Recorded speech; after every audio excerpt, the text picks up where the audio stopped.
ये आकाशवाणी का ग्वालियर केंद्र है। प्रस्तुत है कोविड-19 जागरूकता पर आधारित विशेष कार्यक्रम मन में है विश्वास।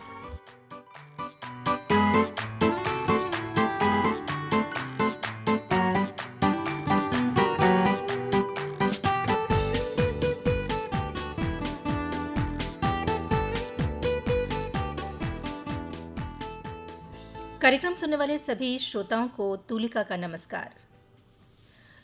साथियों, कोविड का कहर थमने का नाम नहीं ले रहा। ऐसे में हम जो सावधानियां बरत रहे हैं ना, उन्हें लगातार बरतते रहना है। बल्कि कुछ सावधानियों को और भी उसमें जोड़ लेना है। जैसे हम जब किसी से मिलते हैं ना, तो ज़रूरी है दोनों के चेहरों पर मास्क हो।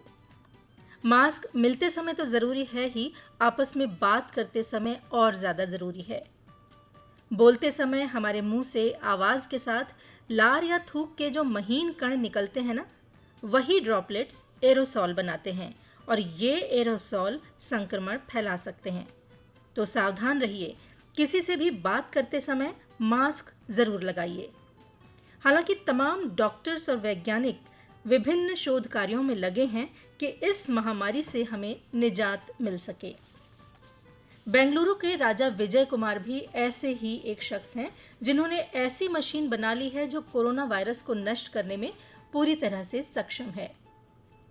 ये मशीन आपके घर, ऑफिस या शॉपिंग मॉल में कोरोना को पूरी तरह से नष्ट कर देगी।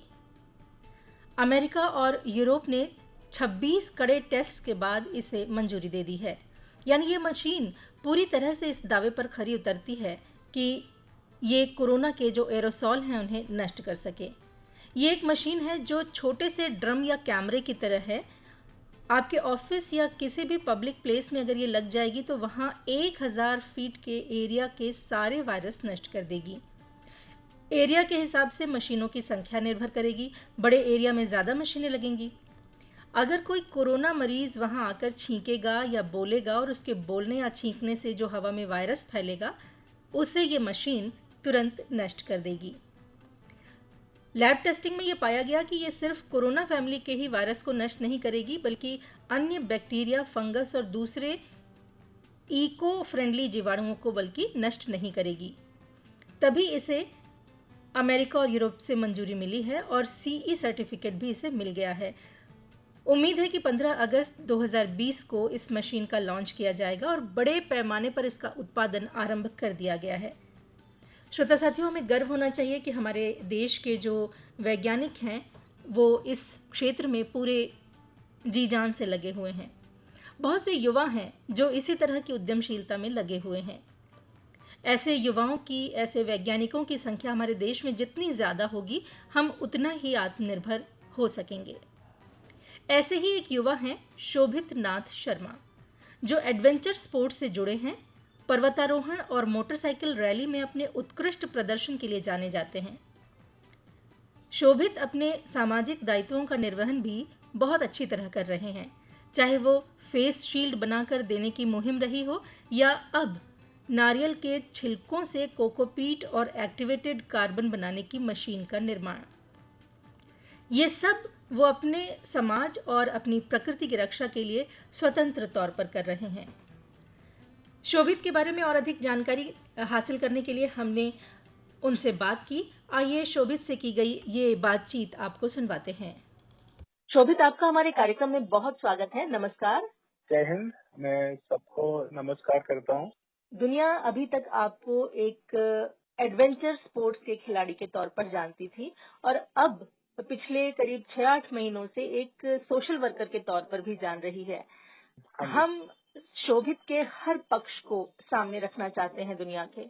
शोभित ने शुरुआत कहाँ से की एडवेंचर स्पोर्ट्स की?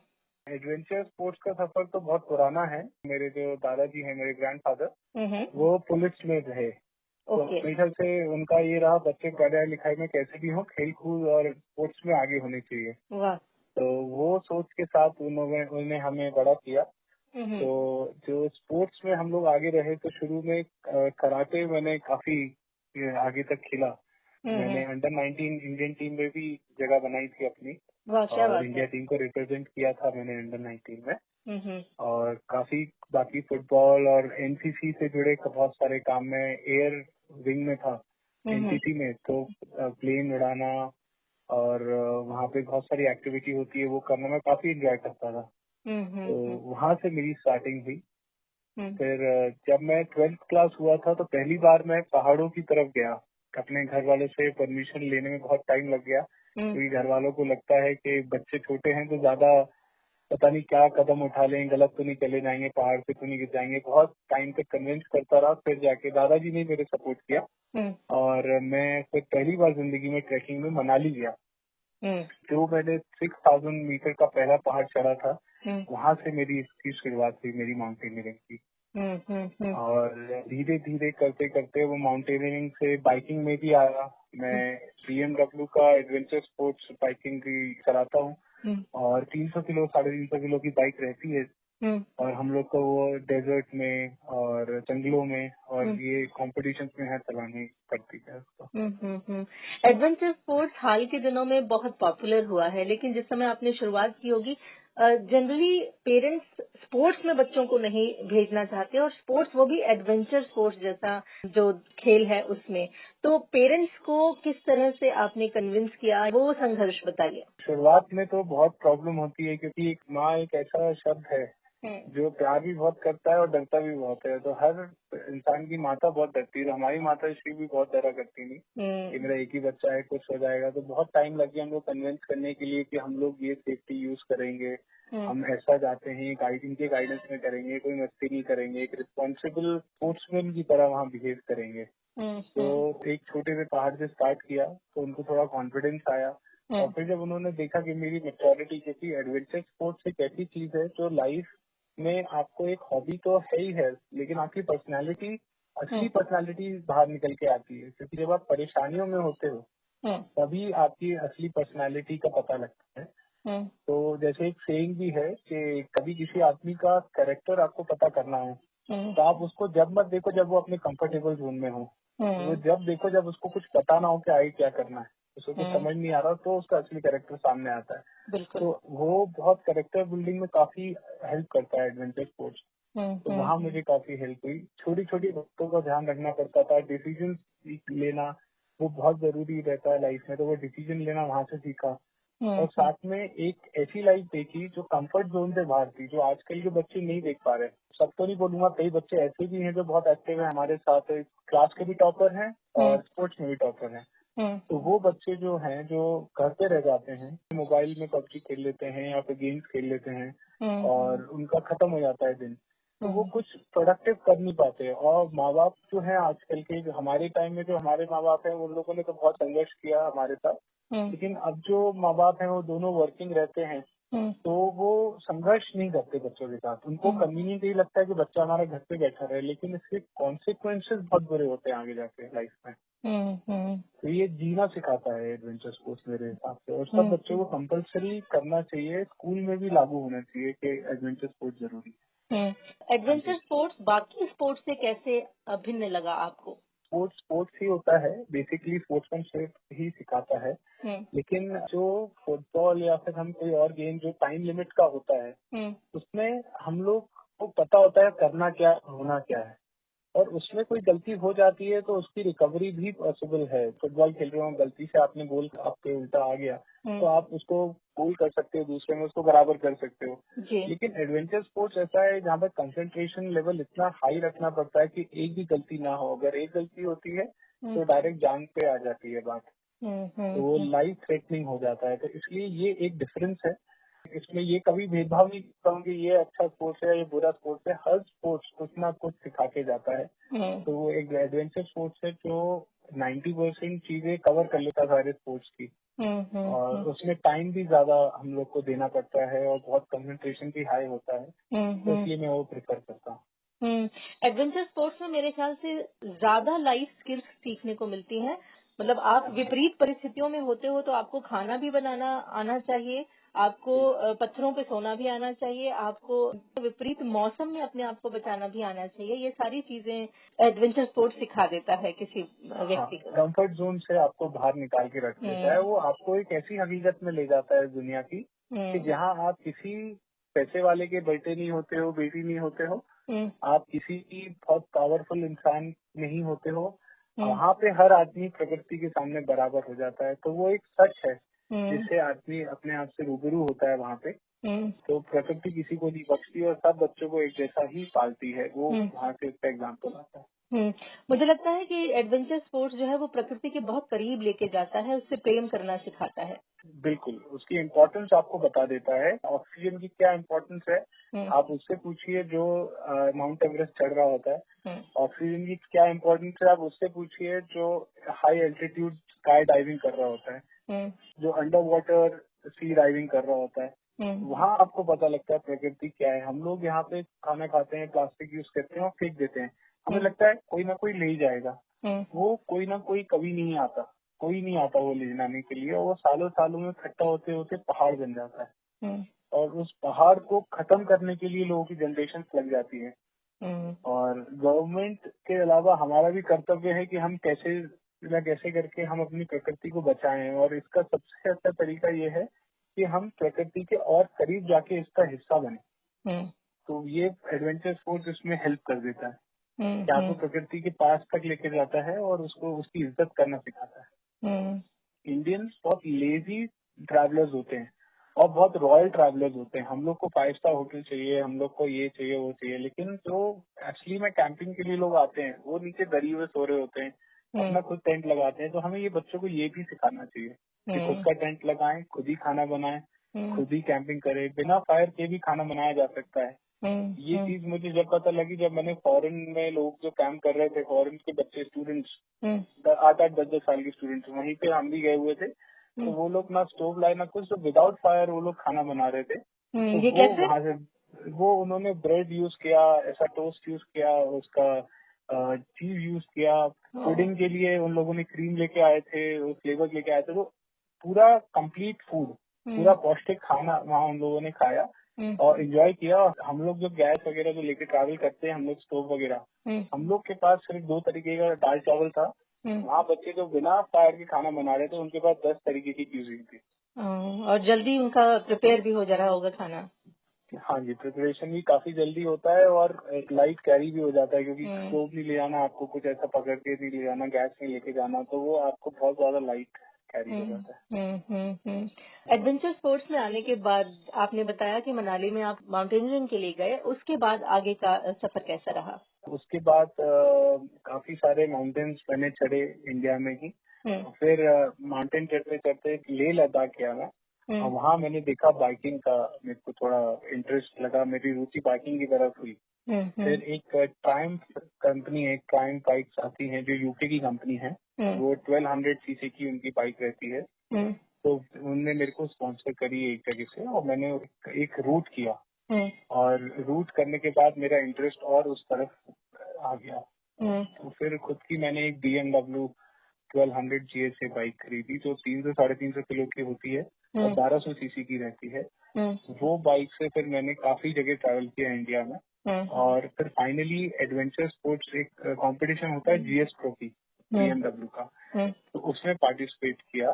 और वहाँ पे हम लोगों को रेत में और घास में और मड में इधर पे इसमें पूरा बाइक चलाना था और चला के कंपटीशन का हिस्सा बनना था। ये कितना चैलेंजिंग होता है बाइकिंग अलग अलग जगहों पे करना? बाइक एक्चुअली इंडिया में लोगों को इजी लगती है, लेकिन फॉरेन में आपने सुना होगा कई लोग बोलते हैं कि बाइक का लाइसेंस मिलना बहुत मुश्किल होता है। वो इसलिए बोलते हैं क्योंकि वहाँ के स्टैंडर्ड बहुत हाई हैं हमारे कंपैरिजन में। अपन बाइक को ये सोचते हैं कि हमें सिर्फ रोड पे चलाना है, लेकिन आप उस चीज को करिए जहाँ पैदल भी सही से नहीं चल पा रहे और वहाँ आपको बाइक चलानी पड़े और बैलेंस करना पड़े। तो बहुत ज्यादा ट्रिक्स और बहुत सारी लर्निंग और बहुत सालों की मेहनत लगती है उसको अचीव करने के लिए। लेकिन अगर कोई सिर्फ बाइकिंग करे अच्छे से ट्रेनिंग करके, तो आपको जिम करने की जरूरत नहीं है। आपका वेट लॉस प्रोग्राम भी उसी पे हो जाएगा, आपकी मसल्स भी उसी पे बन जाएंगी। आप इतना कंट्रोल कर रहे होंगे गाड़ी को और आप हर ट्रिक्स एंड टर्न्स आप जानते होंगे, तो वो उतना आपको अच्छा करेगा। बाइकिंग सुन करके जो आज का यंग जनरेशन है वो बड़ा उत्साहित होता है और सिंपल सी जो बाइक्स माँ बाप लेकर के देते हैं उसमें भी स्टंट करने लगते हैं, सड़कों पर स्टंट करने लगते हैं और अक्सर ऐसा होता है कि ऐसे बच्चों का एक्सीडेंट हो जाता है। चूंकि आप बाइकर हैं, वर्ल्ड लेवल पर इस तरह के कॉम्पिटिशन्स में हिस्सा लेते रहते हैं, तो उन साधारण बच्चों के लिए कुछ कहना चाहेंगे कि वो किस तरह के सेफ्टी गियर्स इस्तेमाल करें जिनसे उनकी जान की रक्षा हो सके, या किस तरह की चीजें ना करें?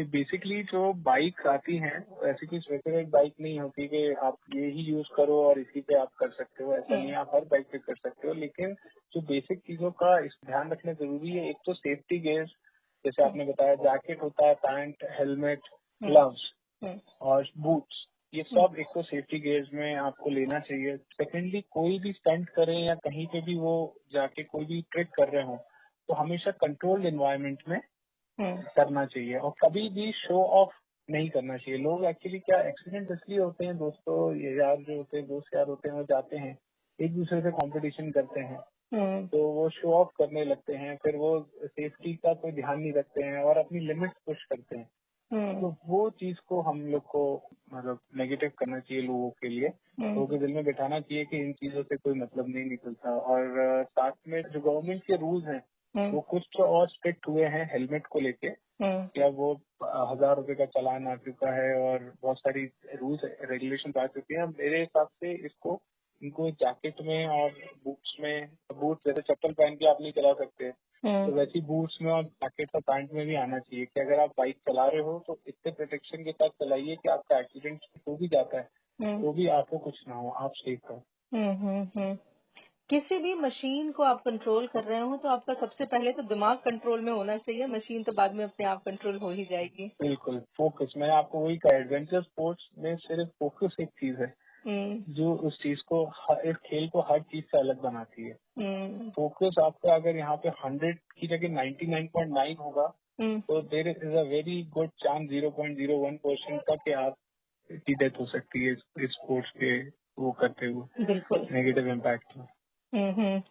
शोभित, आपसे बात करके सच में ऐसा लग रहा है कि बहुत मैच्योर बनाया है इस पूरे माहौल ने आपको, आपकी पूरी ट्रेनिंग ने।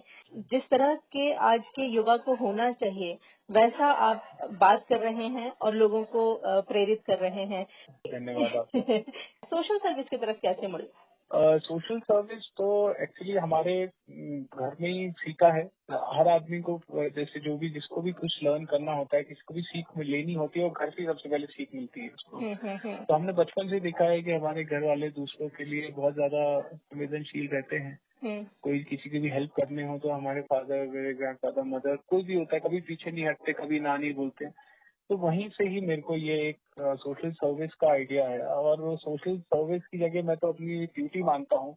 अगर मेरे को भगवान ने कुछ दिया है और मैं वो आगे दे सकता हूँ और नहीं देता हूँ तो ये मेरी गलत है, मैं गलत आदमी। तो मैं इस चीज को मान के दिल से ही सर्विस करता हूँ। हम लोगों ने अभी कुछ दिन पहले जब कोरोना आया तो हम लोगों ने एक मास्क बनाया था। वर्ल्ड लेवल पे लोग पहन रहे थे, पुलिस वाले और सब लोग पहन रहे थे, लेकिन उसकी जो कॉस्ट थी वो बहुत ज्यादा थी। तो हमने उसको घर की स्टेशनरी पे बेसिस पे उसको बनाया था और पुलिस वालों को और काफी सारे जो गवर्नमेंट ऑफिसर जो हमें हेल्प कर रहे थे यहाँ पे, उन लोग को हमने ये प्रोवाइड कराया। इसी विषय पर हमने मेघा परमार से बात की थी और मेघा ने उस समय ये बताया था कि वो अपने साथी शोभित शर्मा के साथ मिलकर के ये काम कर रही हैं और किस तरह से ये हेडगियर बनाए जा रहे हैं, प्रोटेक्टिंग शील्ड बनाई जा रही है, फेस शील्ड के नाम से जिसे आज जाना जा रहा है।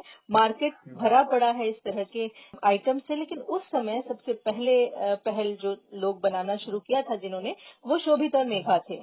हाँ जी, हाँ जी। मैं एक्चुअली उस समय जब कोरोना की स्टार्टिंग हुई थी मैं लंदन में था। तो फरवरी में मतलब मैं लंदन से मार्च में लौटा हूँ। 22 मार्च को लॉकडाउन हुआ है, मैं 16 मार्च को लौटा हूँ। तो वहाँ पे ये लोग यूज करते थे, वहाँ देखा था मैंने और यूट्यूब के माध्यम से भी देखा था, लेकिन कभी ऐसे रियलाइज नहीं किया कि यहाँ इंडिया में अपन कुछ ऐसा सोच ही कर सकते हैं। वो एक मेरे लिए ब्रेक थ्रू था कि हम कुछ इन्वेंशन करके भी लोगों की हेल्प कर सकते हैं। बिल्कुल। इससे पहले जब भी हेल्प करता था मैं पैसे से हो जाती थी या किसी भी कन्वेंशनल वे में हम लोग कोशिश करते थे हेल्प करने की, लेकिन अब इनोवेशन हेल्प की ज्यादा जरूरत है अब हमारी सोसाइटी को भी। बिल्कुल। अब मेड इन इंडिया आ गया है, बहुत सारी चीजें और घर में बनी हुई चीज हमें करनी चाहिए ताकि हम पैसे भी बचाएं और हमारा टैलेंट यूज भी हो। शोभित, वो एक बहुत सक्सेसफुल अभियान था, चाहे वो मास्क के रूप में हो, फेस शील्ड के रूप में हो। वो जो एक कदम था वो पहचाना भी गया और उसके बाद लोगों ने इस चीज के महत्व को समझा कि कोरोना से किस तरह हमको अपना बचाव करना है। बहुत सार्थक पहल थी आपके ग्रुप की, आपकी विशेष तौर पर। एक और पहल आपने की है, एक कोकोपीट बनाने की मशीन आपने बनाई है, इसके बारे में भी बताइए। हाँ जी, ये एक्चुअली जो कोकोनट होता है हम लोग मंदिरों में जो चढ़ाते हैं, तो अंदर का जो व्हाइट हिस्सा होता है वो हम लोग कंज्यूम करते हैं, प्रसाद में खा लेते हैं और बाकी हम लोग फेंक देते हैं। और 99% लोग कभी ध्यान भी नहीं देते हैं कि उसका क्या होगा। तो सिर्फ एक जगह बनी होती है, वहाँ लोग दम करते जाते हैं और धीरे धीरे पहाड़ का रूप ले लेता है। जब भी बारिश होती है या कुछ ऐसा मौसम बदलता है, ह्यूमिडिटी बढ़ती है, तो उसमें मच्छर आते हैं जो मलेरिया फैलाते हैं और बदबू आने लगती है। तो मंदिर का एक तो माहौल खराब होता है, प्लस जो आसपास लोग रहते हैं उनको वो बीमार होना चालू हो जाते हैं, वो उनको परेशानी आने लगती है बदबू से और हेल्थ इश्यूज होते हैं। तो ये देखते हुए हम लोगों ने इसका एक इलाज ये निकाला कि एक मशीन बनाई। आज से मैंने ये मशीन 2 साल पहले बनाई थी। भोपाल में एक सलकनपुर करके मंदिर है, सलकनपुर। ये माता का मंदिर है, काफी बड़ा मंदिर है, की मान्यता है काफी। तो यहाँ से हम लोग ने स्टार्ट किया, तो इनके पास एक पहाड़ बन गया था, इसका कोकोनट शेल्स का एक पहाड़ बन गया था, 30 फीट का पहाड़। और वो बहुत परेशानी होती थी उनको, क्योंकि वो पहाड़ जो था वो जो मंदिर थी वो पहाड़ी पर है, जो बहुत ऊपर है, कम से कम 150 सीढ़ी के। तो वहाँ से आना ले जाना, उसी को खाली करने का उनको समझ नहीं आ रहा था। फिर हम लोगों ने एक ये मशीन मैंने बनाई और मशीन में से हम लोगों ने उसको प्रोसेस किया, उस वेस्ट को, और 3 चीजें बनाई उसमें से। एक कोको पाउडर निकला। तो जो कोको पाउडर है वो पेड़ों में यूज होता है, हम लोग पेड़ों में डालते हैं और वो कोको पाउडर पानी सोख लेता है। तो नॉर्मली जो आप दिन में 2 बार पानी डालते हो पेड़ों में, तो उसकी जगह उसमें सिर्फ 2 दिन में 1 बार की जरूरत रह जाती है पानी की। होल्डिंग कैपेसिटी होती है पानी को। यस, होल्डिंग कैपेसिटी होती है। तो नॉर्मली जब आप पानी डालते हो तो 70% पानी एटमॉस्फेयर में उड़ जाता है और रूट्स तक सिर्फ 30% पानी पहुंचता है। इससे आपका 90% तक पानी रिटेन हो जाता है। तो एक तो पानी की आपकी बचत होती है और दूसरी पैसे की बचत होती है, क्योंकि आदमी कम लगते हैं। क्योंकि आप अपना गार्डन दिखते हो, लेकिन जो गवर्नमेंट है या कोई भी और है, उनके लिए बहुत बड़ी पूरी शहर के बहुत सारे पेड़ हैं, तो बार बार उनको पानी देना वो पॉसिबल नहीं होता है। तो पैसे और टाइम दोनों इससे बचता है। और कुछ समय बाद ये जो कोको पाउडर होता है वो ऑर्गेनिक खाद की तरह उसी में यूज हो जाता है। तो ये एक इसका कोको पाउडर बनता है। नॉर्मली ये सऊदी अरेबिया और जितनी भी डेजर्टेड कंट्रीज है जहाँ डेजर्ट होता है, वहाँ ये एक्सपोर्ट करते हैं हम लोग। तो उसमें वहाँ पे एक तो इकोनॉमी हमारी बढ़ जाती है इस चीज से, और दूसरा वहाँ पे उन लोग को पानी बहुत महंगा पड़ता है, तो वो उनकी पानी की बचत करते हैं। और इंडिया में भी हम लोगों ने ये देना स्टार्ट किया है, यहाँ के लोगों ने भी इसको अडैप्ट करना स्टार्ट किया है अभी। तो ये कोको पाउडर हो जाता है। सेकेंडली इसमें फाइबर निकलता है, स्ट्रैंड्स। जैसे साधारण लैंग्वेज में आपको बोलूँ तो नारियल का छिलका ऊपर का, इससे हम लोग कोकोनट की रस्सी बनाते हैं और गद्दे बनते हैं, मैट्रेसेस जो है उसके अंदर ये बनता है। कॉयल फोम जिसको बोलते हैं। Yes, coir foam. तो कॉयर फोम के उस पे यूज होता है ये।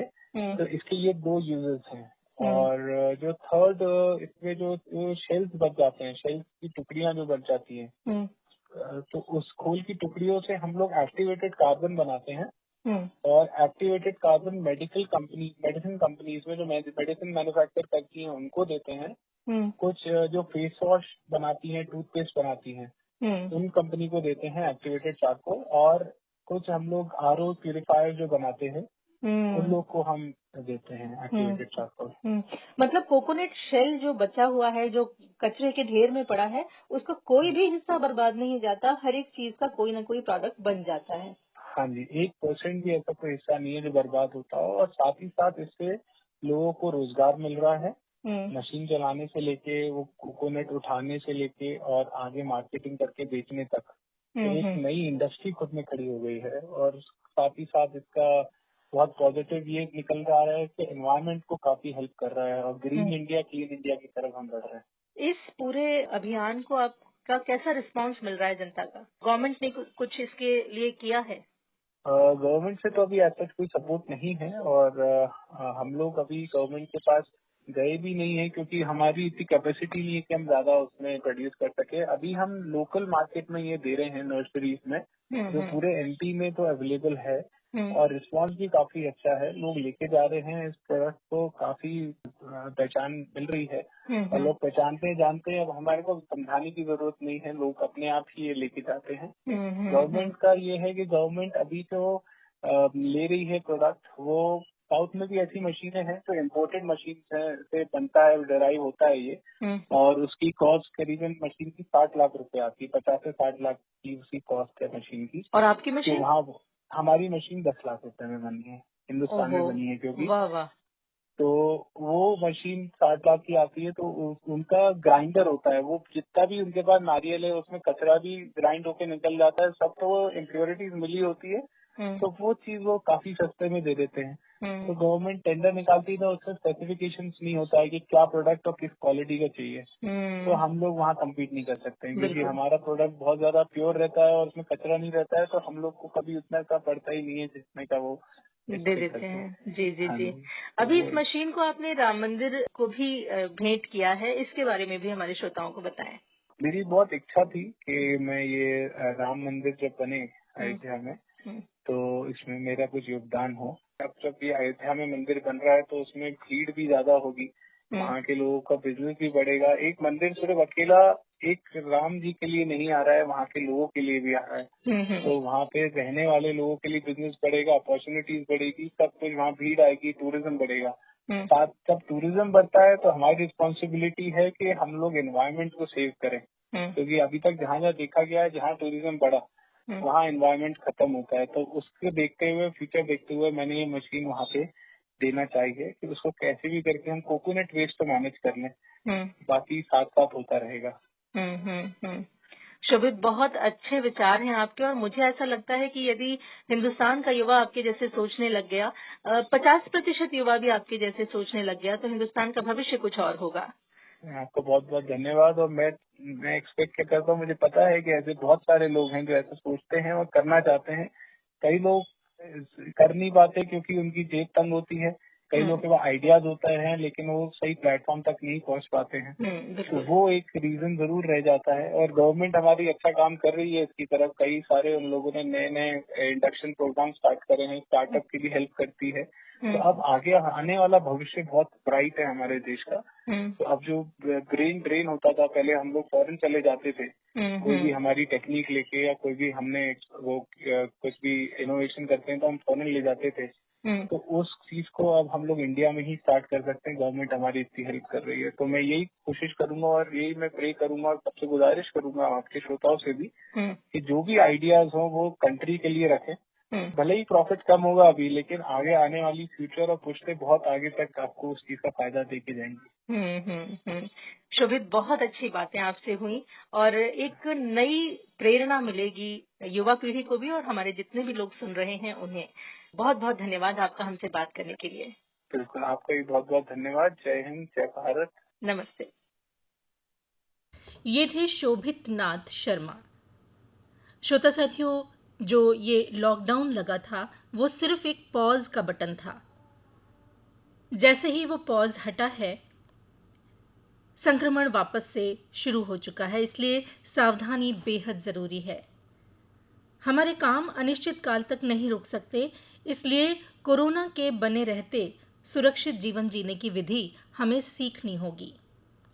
क्योंकि आर्थिक संकट हम सब के ऊपर आया है और ये संकट लंबा होने वाला है, इसलिए परिवार के साथ बैठें थोड़ी देर, उन्हें अपनी आर्थिक हकीकत बताएं। लगभग 4 सालों की प्लानिंग करें, छोटी मोटी नहीं। अपने आर्थिक संसाधनों को समेट कर 4 सालों की आपको प्लानिंग करनी है। संयमित और सीमित खर्च करें, क्योंकि संकट में पैसा ही काम आएगा। जब घर से बाहर निकलें तो अपने साथ बटुआ तो ना ही रखें, घड़ी ना पहने, मोबाइल क्योंकि आवश्यक है इसलिए वो साथ में रखें, किसी और का मोबाइल ना छुएं। हर घंटे कोशिश करें कि अपने हाथों को सैनिटाइज करते रहें, क्योंकि हम सुरक्षित हैं तो हमारे साथ ये समाज सुरक्षित है, हमारा परिवार सुरक्षित है। चलते चलते एक बात हम आपको और कहना चाहेंगे कि मुश्किल वक्त अक्सर साधारण लोगों को असाधारण प्रदर्शन करने के लिए तैयार करता है। इस बात के साथ ही कार्यक्रम समाप्त करने की अपनी दोस्त तुलिका को दीजिए इजाजत। नमस्कार।